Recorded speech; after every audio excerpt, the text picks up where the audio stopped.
price for a product is given by P equals 18,000 minus 0.2x squared, where x is the number of units sold.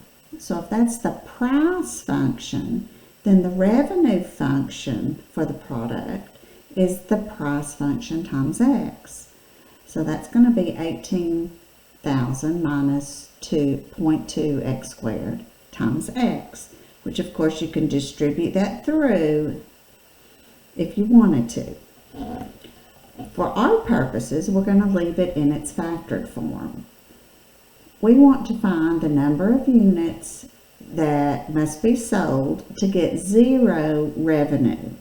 Obviously, you're going to have zero revenue if you don't sell anything, but we're going to see what happens when you sell so many that your revenue drops back down to zero.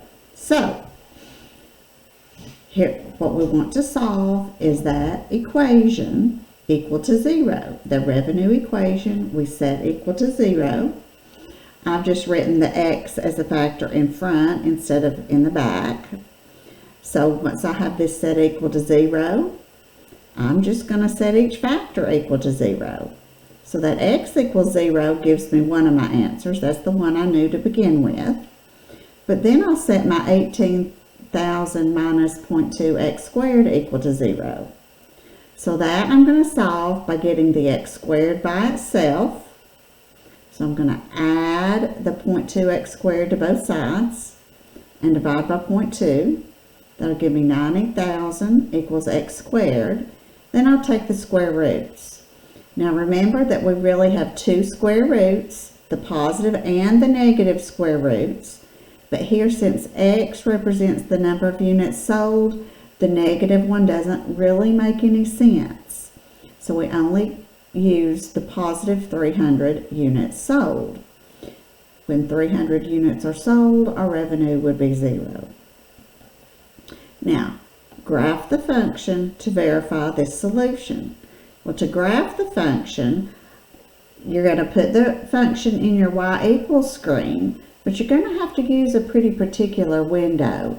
It took me a while to figure out which window. I just played around with the numbers until I found a window that would work. I knew my x had to go past 300, and I knew a negative x didn't make sense. So I started my x's at 0 and went up to 300. I'm sorry, 500. I had to go past 300, so I went up to 500. My y's, my revenue, I want to know when the revenue is 0, so I started it at 0. It is going to go up to a certain point, and I had to play around with how high I needed to go. Ended up going up to 4 million to get a good window. And when I used that window, I got this graph. And when you look at that graph, you can see that the revenue does come back down to 0 when x is 300.